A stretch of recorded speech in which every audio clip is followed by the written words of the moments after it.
Below is the English translation of the provided story, preserving every detail and nuance as requested, without any alterations.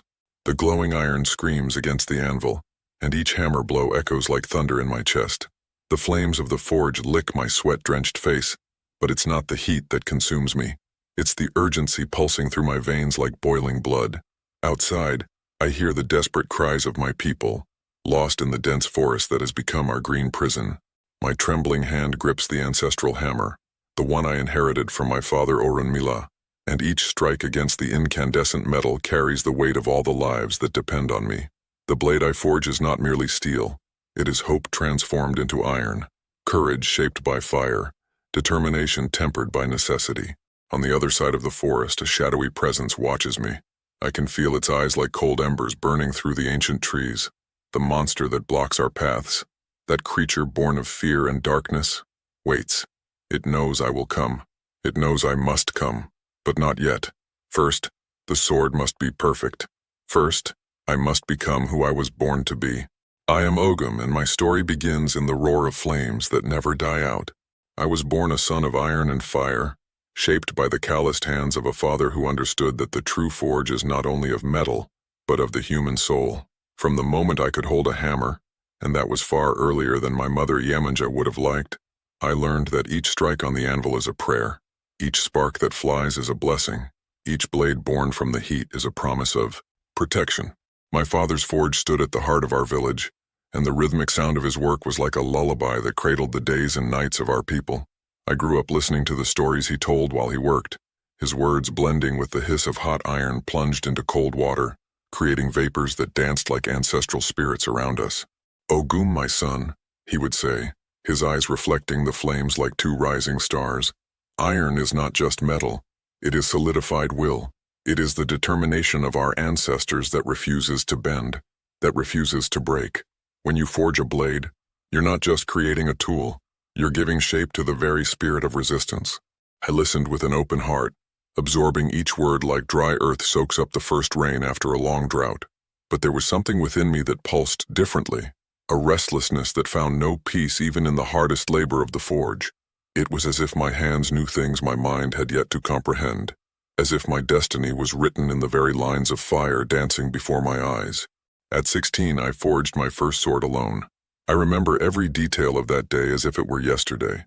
The golden-tinged dawn streaming through the forge's cracks, the familiar weight of the hammer in my hand, the red-hot metal that seemed to pulse with a life of its own. But when the blade took shape, something extraordinary happened. The sword sang. It wasn't a sound you could hear with your ears, but a vibration that cut through the air and settled directly into the soul. My father stopped his work and approached, his eyes wide with astonishment and recognition. He touched the still hot blade with his fingertips and smiled, a smile both sad and proud. "You heard it, didn't you?" he asked, and I only nodded, still trembling from the intensity of the experience. "It's the call, my son. The iron recognizes its true master. You are not just a blacksmith. You are a guardian of paths, a trailblazer born to carve ways where others see only insurmountable obstacles." In that moment, I understood that my life had a purpose greater than I had ever imagined. It wasn't just about creating tools or weapons. It was about forging hope in times of despair, about being the blade that cuts through the darkness when all seems lost. The years that followed were of intense learning. My father taught me the ancestral secrets of sacred metallurgy, the prayers that must be whispered as the iron is shaped, the rituals that transform common metal into instruments of spiritual power.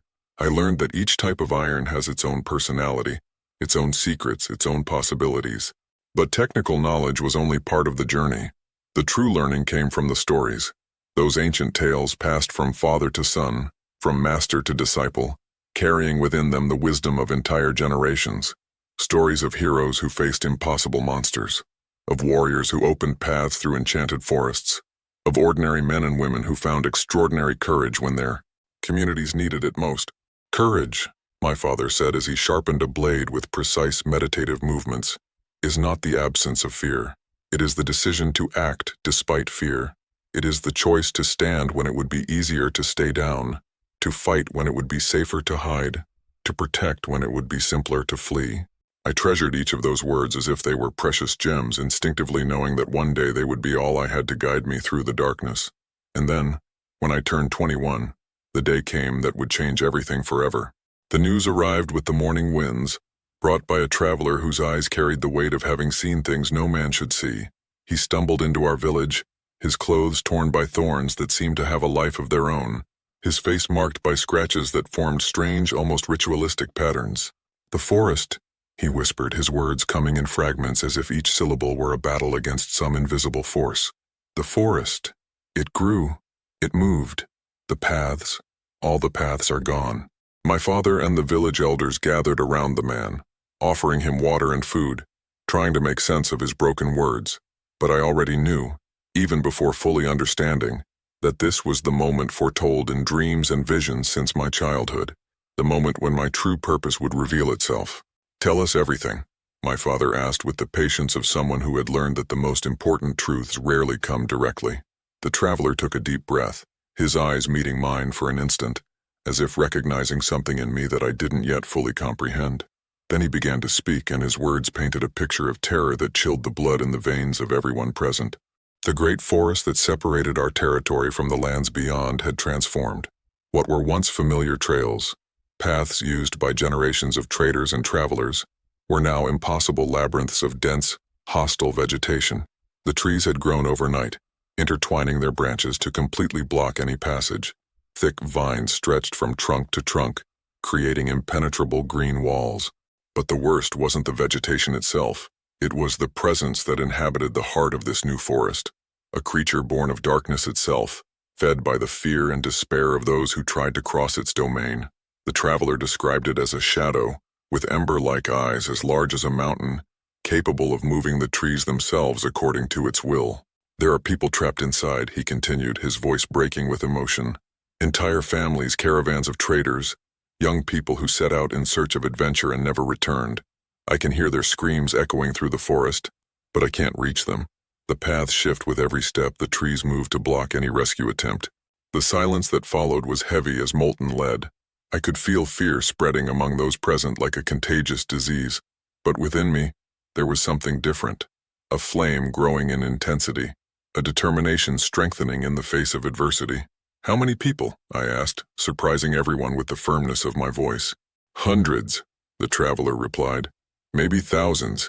The forest has been growing for months, swallowing travelers like a ravenous beast, and with each person it devours, it becomes stronger, smarter, crueler." It was then that I understood with crystal clarity what my destiny was, the visions that had visited me since childhood, the dreams in which I wielded a fiery sword against creatures of darkness, the constant feeling that something great awaited me. It all made sense now. "I'm going," I declared, and my words cut through the air like a sharpened blade. "Ogun, no." My mother Imanja approached, her ocean blue eyes reflecting all the maternal concern a heart could hold. "It's suicide. If this creature is as powerful as he describes, not even you can—" "I can, yes," I interrupted, gently touching her face with my calloused hand from forge work. "This is what I was born for, Mother, to open paths where there are none, to be the light that pierces the densest darkness. All those people trapped in the forest, they are our responsibility. I can't stay here in safety knowing that entire families depend on someone brave enough to face the impossible."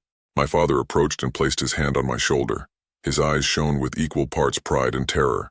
"If you're going, then you'll go with the best weapons these hands can forge. Let's work together one last time, my son. Let's create something worthy of the mission you've chosen to embrace." And so began the forging of the sword that would change not only my destiny, but the destiny of all those whose lives depended on my courage. If you've made it this far, it's because Ogum's journey is touching something deep in your soul. The first part of this saga showed us how a young blacksmith discovered his true calling in the face of a threat that seemed impossible to overcome. But the story has only begun. We still need to discover how he will forge the legendary sword and face the monster that terrorizes the forest. Continue with us on this epic journey through the paths of African mythology, where each word carries the weight of ancestral tradition, and each moment reveals a new layer of the wisdom our ancestors left us as a legacy. 3 days and 3 nights we worked without rest, my father and I, united by the sacred purpose of creating something that transcended the limitations of the physical world. The forge had never burned with such intensity. The flames seemed fueled not only by charcoal but by the urgency of our mission and the strength of our faith. "This cannot be ordinary iron," my father said on the first night as we examined the metals available in our arsenal. "To face a creature born of darkness itself, we need something that carries the essence of primordial light."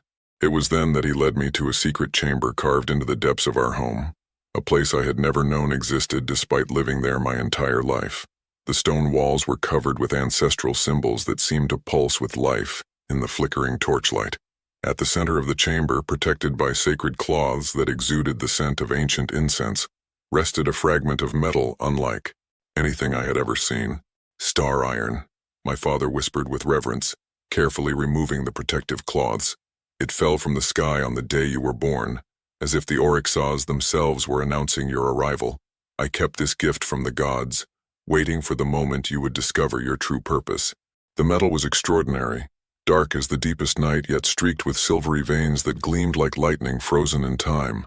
When I touched it for the first time, I felt an electric current run through my entire body, as if I were touching the concentrated essence of divine power. My soul immediately recognized that material. It was like rediscovering a lost part of myself. "You feel it, don't you?" my father asked, observing my reaction with a smile that mixed joy and melancholy. "This iron is not just metal. It is pure will, crystallized, the determination of the ancestors transformed into tangible substance. With it, you will forge a blade capable of cutting through any obstacle, be it physical or spiritual." We spent the night preparing the sacred metal, heating it slowly while chanting the prayers my father had learned from his father, and he from his, in an unbroken chain, stretching back to the origins of our lineage. Each whispered word had the power to awaken the mystical properties of the star iron, gradually transforming it from mere metal into an instrument of spiritual transformation. As we worked, my father shared with me the deepest secrets of our ancestral craft. He told me about the first blacksmiths, those legendary masters who learned directly from the Oryxas the art of shaping not only iron, but destiny itself. He spoke of forgotten rituals, lost techniques, mysteries revealed only when a blacksmith truly understands that their mission transcends the creation of mere tools. "The forge," he explained as his experienced hands prepared the special coals needed to work the star iron, "is a portal between worlds. When you place metal in the fire and transform it with your will, you are participating in the very act of divine creation. Each hammer blow is a prayer. Each spark that flies is a blessing. Each form born from the heat is a manifestation of the universe's creative force." On the second night, when we finally began forging the blade itself, something extraordinary happened. The star iron didn't just mold under our hammers, it seemed to respond to our thoughts, anticipating our will and taking shape almost on its own. It was as if the sword already existed in some higher plane of reality, and we were merely revealing its hidden form. With each hammer blow, I felt my connection to the divine purpose deepen. Visions began to flood my mind, images of the dark forest, the desperate faces of those trapped within, the monstrous creature feeding on their agony. But I also saw something more, a path of light cutting through the darkness, a golden trail I would create with my own determination. "You're seeing the future," my father observed, noticing the tears streaming down my face as I worked. "The visions come when the blacksmith truly connects with their destiny. Don't fight them. Let them guide your movements. The sword knows what it needs to be." And he was right. Gradually, I stopped consciously thinking about each movement and allowed something greater to take control. My hands moved with a precision that transcended my physical experience, creating curves and angles I had never learned but that felt absolutely right. The star iron sang under my blows, emitting harmonies that echoed in the depths of my soul. On the third night, when the blade was finally ready to be tempered, the entire process reached its spiritual climax. My father had prepared a special mixture for the cooling, not just water, but a sacred combination of elements that included water from the year's first rain, tears shed in prayer, and drops of the sweat that had fallen during our forging journey. "This is the moment of truth," he said, holding the incandescent blade with tongs specially made for this ritual. "If our faith was true, if our intention was pure, if our love for those who suffer was genuine, the sword will awaken to its true nature. If not," he didn't need to finish the sentence. We both knew failure was not an option. Too many lives depended on our success. The moment the blade touched the sacred mixture was like a silent thunder that shook the very foundations of reality. A golden light exploded from the sword, illuminating the entire forge with a glow that didn't hurt the eyes but warmed the heart. The vapor rising from the blade formed intricate patterns in the air, as if ancestral spirits were dancing to celebrate the birth of the sacred weapon. And then in the silence that followed, the sword spoke, not in words, but in pure understanding that settled directly into my consciousness. It told me its name, Asaona, the path opener. It revealed its powers, the ability to cut through any obstacle, physical or spiritual, the capacity to create trails of light through the densest darkness, the gift of protecting its bearer against the malign influences that feed on fear and despair. But more important than all that, it showed me I was not alone in this journey. The sword carried within it the strength and wisdom of all the blacksmiths who came before me, all the warriors who dedicated their lives to protecting the innocent, all the trailblazers who had the courage to face the unknown to open paths for those who would follow. The dawn of the fourth day brought with it a crystalline clarity that seemed to wash the world in golden light. I was ready. The sword, Asa-Ona, rested in my hand, as if it had been born to be there, its perfect weight distributed to become a natural extension of my arm. The star iron had transformed into a blade of indescribable beauty, dark as the deepest night, yet streaked with silvery veins that seemed to capture and reflect the very essence of hope. My mother Yemanja had prepared a special meal for my departure, but none of us could eat properly. The weight of the moment hung over the table like a stormy cloud, heavy with all the words we wanted to say, but didn't know how to express. How do you say goodbye to someone who might not return? How do you embrace for the last time without it becoming a final farewell? Take this, she said finally, removing from her neck a necklace I had never seen her wear. It was made of blue shells interwoven with silver threads, each element chosen and placed with the care of someone weaving a tangible prayer. It belonged to my grandmother and her grandmother before her. It carries within it the protection of all the mothers who have wept for children too brave for their own safety.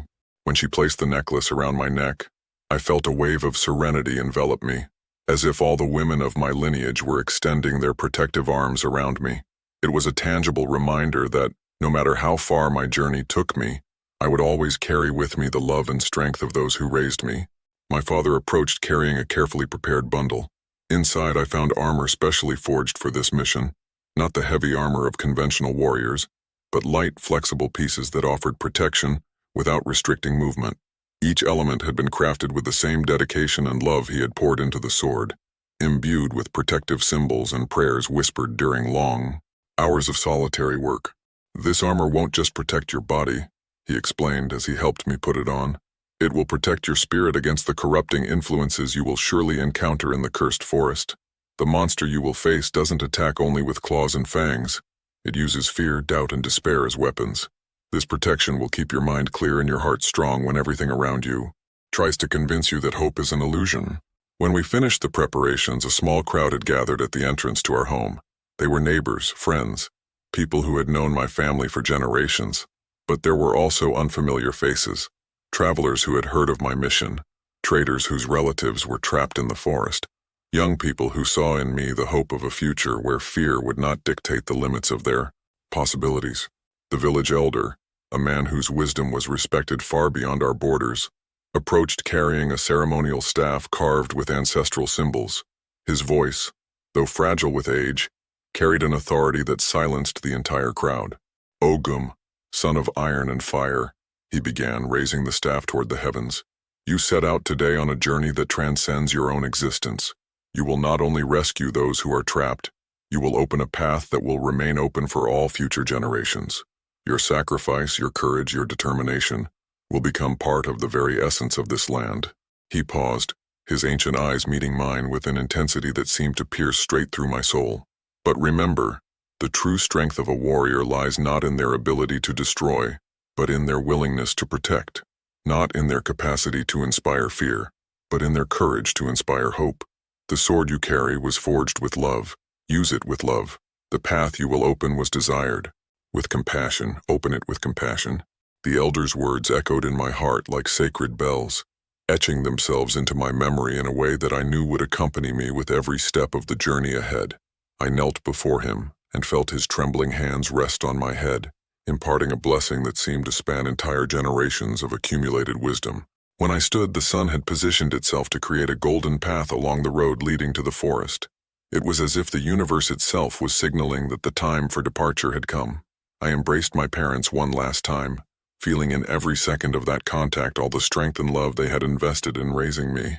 "Come back to us," my mother whispered against my ear, her voice breaking with emotion but still firm in her faith. "Come back bringing those who are lost, but above all, come back bringing yourself." "I will return," I promised, and that promise left my lips with the force of a sacred vow. I will return when the last prisoner of the forest is free, when the last path is opened, when the last tear of despair has been transformed into a smile of hope. And so, with Asa Ona firmly gripped in my hand and the weight of an entire people's expectations on my shoulders, I began to walk toward the forest that had become the greatest challenge of my existence. With each step, I felt my determination grow, fueled by the silent prayers of those left behind and the absolute certainty that my journey had the power to change not only my own destiny but the destiny of all those whose lives had been touched by darkness. The road before me stretched out like a golden promise, leading me inexorably toward my true purpose, and though I didn't know exactly what awaited me in the depths of the cursed forest, I knew with absolute certainty that I was ready to face any challenge, no matter how impossible it might seem, because I was Ogun, the path opener, and my journey was only beginning. The forging of the sacred sword is complete, the farewells have been made, and Ogun now walks toward his destiny. But will all this preparation be enough to face the monster that turned an entire forest into a prison of nightmares? Can one man's courage truly open paths where even nature bows to fear? The final part of this epic saga will reveal how Ogun's inner strength confronts the deepest darkness, and how a single act of courage can become a legend that spans centuries. Stay with us to discover the conclusion of this transformative journey. The forest welcomed me like a hungry mouth opening to devour yet another victim. The moment I stepped into the first shadow cast by the ancient trees, I felt the world around me transform in a subtle but deeply unsettling way. The air became thick and viscous, laden with a sickly scent that mingled rotting flowers with the stench of decaying flesh. The silence was absolute. Not even the song of birds or the whisper of the wind through the leaves existed in that cursed place. Azazona vibrated in my hand like a restless animal sensing danger, and I could feel its inner light struggling against the oppressive darkness trying to infiltrate my soul. The silvery veins of the blade began to emit a soft glow, creating a small circle of clarity around me, enough to remind me that I was not entirely alone in that green nightmare. The first steps were the hardest. Every movement seemed noticed and catalogued by a malevolent intelligence watching from somewhere hidden among the shadows. I could feel invisible eyes following me, analyzing my strength, testing my determination. The forest was not just a physical obstacle. It was a living, conscious, and deliberately hostile entity. The trails that should have existed simply weren't there. Where ancient maps indicated well-established paths, I found only impenetrable walls of interwoven vegetation. Vines as thick as my arm stretched from tree to tree, forming a complex web that blocked any obvious passage. But I hadn't come here looking for existing paths. I had come to create new ones. I raised Asa Ona for the first time in true combat, and the sensation was like completing an electric circuit that ran through my entire body. The sword didn't just cut through the vines, it disintegrated them, turning the malign vegetation into particles of light that dissipated in the air like golden dust. The path that opened before me was not just a physical trail but a luminous rift in the very fabric of darkness. And then I heard the first scream. It was a young female voice, laden with such profound despair that it made my heart contract with pain. It came from somewhere to my left, beyond a particularly dense barrier of twisted trees. Without hesitation, I changed direction and began cutting through the hostile vegetation, each swing of my sword creating bursts of light that briefly illuminated the grim landscape around me. That's when I saw the first victim of the forest. She was a girl, no more than 15, suspended in the air by vines that had wrapped around her wrists and ankles like living chains. Her eyes were closed, but tears streamed constantly down her face, and her lips moved in silent prayers that seemed to be the only thing keeping her sanity intact.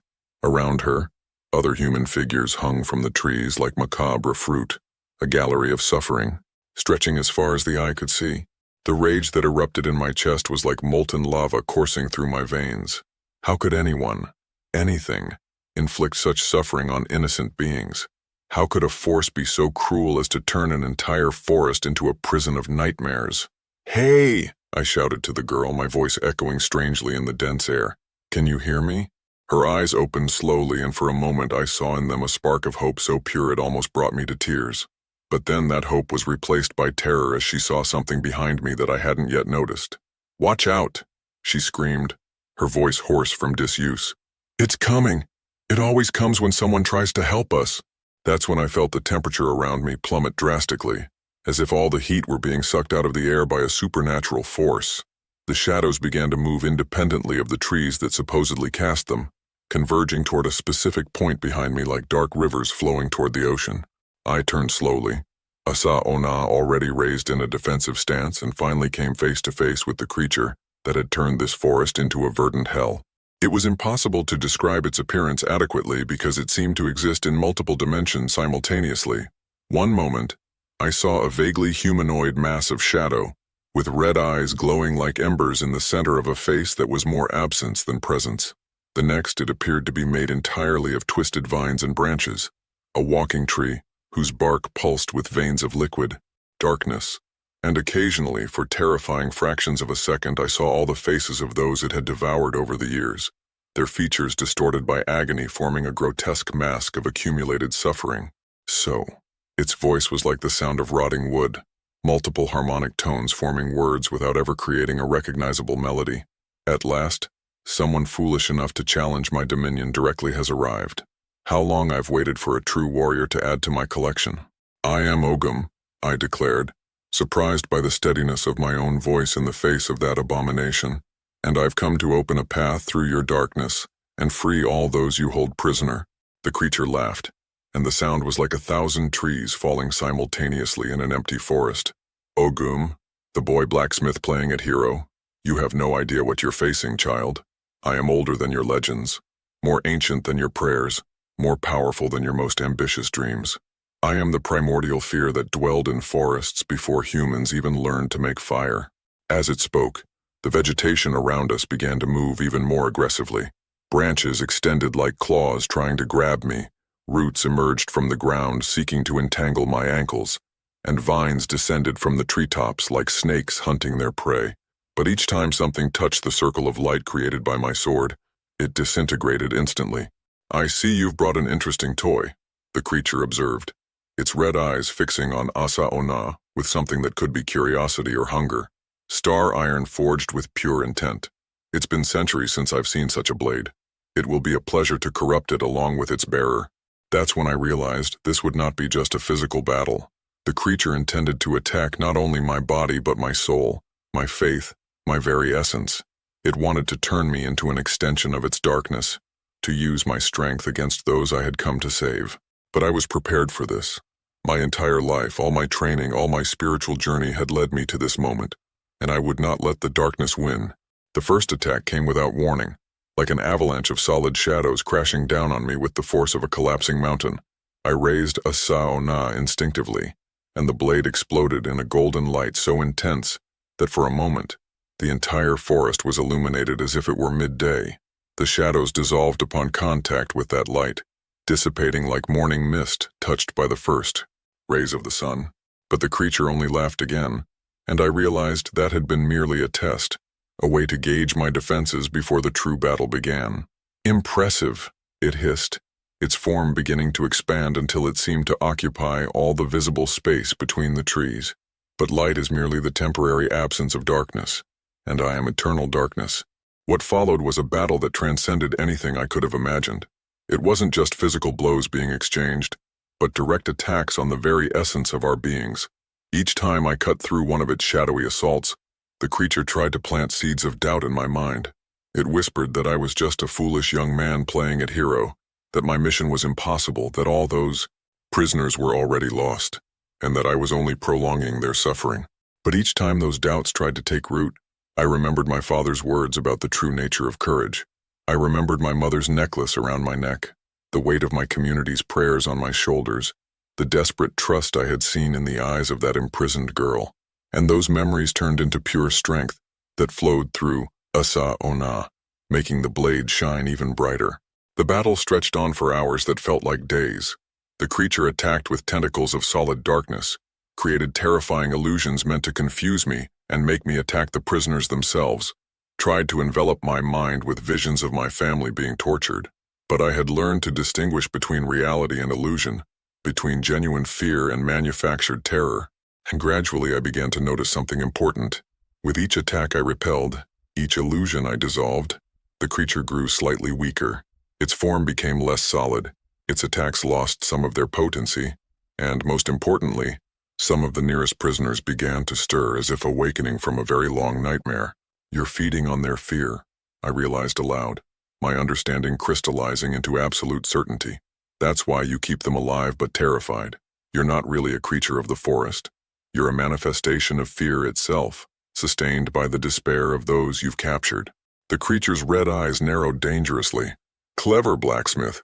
But even knowing that, what do you intend to do? How can you fight the very concept of fear? How can you defeat something that exists in every human heart since the first moment of consciousness?" But I already knew the answer. It had been there all along, in my father's lessons, my mother's prayers, the village elders' blessings. The answer wasn't to destroy fear, it was to transform it. "I didn't come here to destroy you," I declared, lowering Asaona into a stance that was both defensive and respectful. "I came to offer an alternative. Fear has its place in the human heart. It keeps us alive, teaches us caution, helps us protect those we love. But when fear becomes tyrannical, when it paralyzes us instead of guiding us, it ceases to serve life and begins to serve only destruction." The creature hesitated, and for the first time since our confrontation began, I sensed uncertainty in its posture. "You can choose," I continued, feeling I was on the right path. "You can continue being mere destructive terror, or you can transform into something that truly protects this forest and those who cross it. You can be the caution that warns of real dangers, rather than the paranoia that creates imaginary ones." For a moment, the entire forest fell into absolute silence. Even the prisoners suspended in the trees stopped moving, as if listening to a conversation that could determine not only their individual fates, but the very future of that place. Then slowly the creature began to change. Its shadowy, twisted form gradually dissolved, replaced by something still clearly non-human, but no longer malevolent. It became a tall, imposing figure, made of living wood and gentle shadows, with eyes that glowed not with malice but with an ancient, complex wisdom. "It's been a long time since anyone offered me a choice," it said, and its voice was now like the whisper of wind through ancient leaves. "It's been so long since I knew only hunger and rage that I forgot I was once the protector of this forest, not its tyrant." The vines holding the prisoners began to loosen gently, releasing them with care instead of simply letting them fall. I watched with growing joy as dozens of people, men, women, children, elders, were gently placed on the ground, their strength gradually returning as the terror that paralyzed them dissipated like morning mist. The transformation of the forest was like watching a miracle unfold in real time. The trees that once twisted into menacing shapes straightened, allowing sunlight to filter through their branches in golden rays that danced on the forest floor. The vines that formed impassable barriers reorganized into natural arches framing a clear, safe trail. The stale, heavy air was replaced by a fresh breeze, carrying the scent of wildflowers and damp earth. The creature, now identifying itself as Iroko, the ancient guardian of the forest corrupted by centuries of isolation and bitterness, approached me with steps that made flowers bloom at its feet.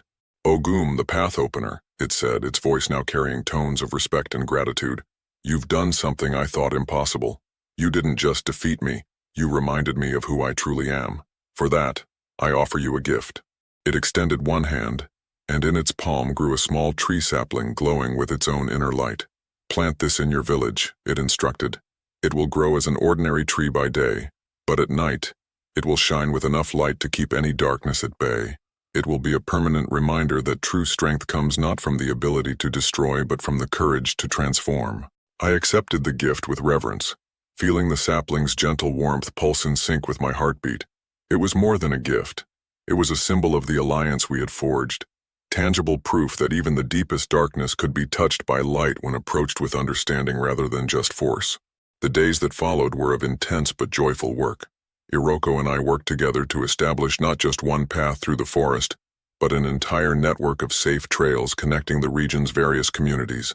It used its ancestral knowledge of the land to identify the best spots for natural bridges, clean water sources, and rest areas. I used Azaona to cut through the most stubborn obstacles and carve protective symbols into the trees that would serve as guiding markers for future travelers.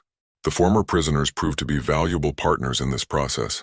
Many of them were traders, explorers, and artisans who intimately knew the needs of travelers. They contributed practical suggestions about where to establish temporary shelters, how to organize supply depots, and which signs would be most useful for people from different cultures and traditions. The girl I had seen first, named Adana, proved particularly insightful. She had been captured while traveling to join a group of healers in a distant village, and her knowledge of medicinal plants was invaluable for identifying which forest species could aid injured or sick travelers. "You know," she said one afternoon as we worked together to establish a medicinal garden near one of the main trails, "I thought I was going to die in this forest. I thought I'd never see my family again, never fulfill my dream of becoming a healer. But now I realize that everything I went through here taught me things I'd never have learned otherwise. The suffering, as terrible as it was, gave me a deeper understanding of human pain and how to heal it." Her words touched me deeply because they echoed something I was beginning to understand myself. My journey through the cursed forest hadn't just changed the fate of those I rescued. It had fundamentally transformed who I was as a person and a spiritual leader. When the time finally came to return to my village, I was no longer the young blacksmith who had set out weeks earlier. I was someone who had looked into the eyes of absolute darkness and chosen to respond with understanding instead of hatred. I was someone who had learned that true courage lies not in being fearless, but in acting rightly despite fear. I was someone who had discovered that the greatest enemies often reveal themselves as lost allies, needing only someone willing to extend a hand with compassion. The journey back was a continuous celebration. At every village we passed, people came out to greet us and hear the story of our adventure. Many of the former prisoners chose to return to their homes, but others decided to stay in the region to help maintain the new trails and serve as guides for future travelers. A new community was being born, built on the foundations of cooperation and mutual understanding. When I finally caught sight of the familiar rooftops of my home village on the horizon, I felt my heart expand with a joy so pure, it nearly brought me to tears. I had kept my promise. I had opened a path where none existed. I had transformed a place of terror into a source of hope. But more important than all that, I had learned that being a true warrior doesn't mean simply knowing how to fight. It means knowing when to fight, how to fight, and above all, knowing when to stop fighting and start building. The welcome awaiting me was beyond anything I could have imagined.